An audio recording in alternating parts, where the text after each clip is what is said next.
This is Jason Kvestad, and I'm here with John Kholer. He's from Growing Your Greens, and what's your other? OkRaw. Alright.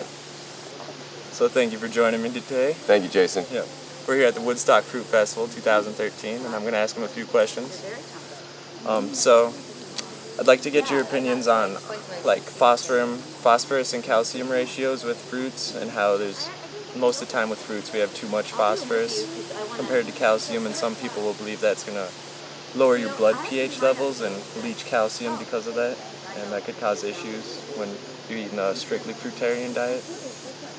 So, you could think about ratios, but I just want to think back to nature. Our closest living ancestors are the monkeys.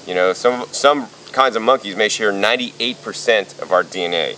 Yeah, there's that 2% difference, but so knowing this, maybe we should eat similar to them. And what do they eat? Well, people might think, oh, they eat bananas. Well, yes, they eat fruit and not just bananas. They eat a wide variety of fruit that's being grown out in nature, but they're also eating a lot of leaves. So pretty much their diet, for the most part, besides ants and other things that they also may eat, because when you're out in the wild, you just eat anything you can. But the majority of their diet is fruits and leafy greens. So that's what I believe we should eat as well, despite, any ratios or whatnot. There's no, I don't think we're meant to eat all fruit. We're not really even meant to eat all leaves. Can you do it for a short amount of time? Yes. Will you get imbalanced? In my opinion, that may, or, what I've seen probably will happen.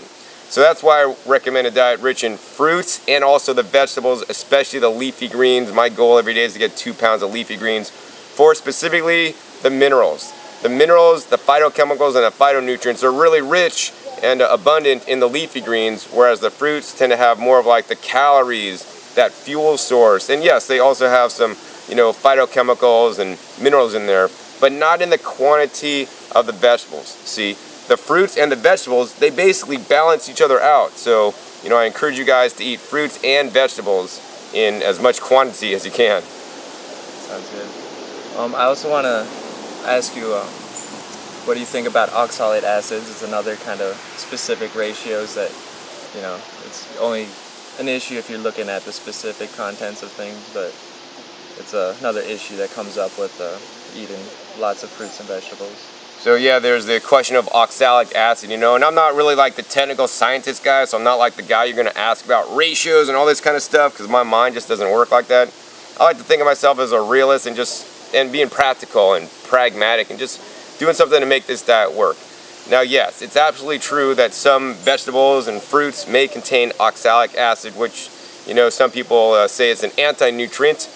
And what I have to say to that is, yes, it is, and we want to, basically, if we eat a variety of things, then we're going to reduce our oxalic acid. Say you eat only spinach every day as your leafy green, then you're going to get way too much oxalic acid. But you're going to eat spinach one night, lettuce the next night, maybe some Swiss chard the following night, followed by some stinging nettles, some chickweed, some purslane, and each plant has different naturally occurring, chemicals or toxins in there like the oxalic acid, and they do that not for you, but for a reason, because it's every plant and creature's goal and mission on earth is to reproduce. So they have these naturally occurring toxins in small amounts so that, say the deer won't eat the kale that has some certain goitrogenous compounds, and if the deer ate too much, you would get sick, so it won't do that automatically. We're not that smart to know these things. So what I like to do myself is just eat a wide variety in small amounts and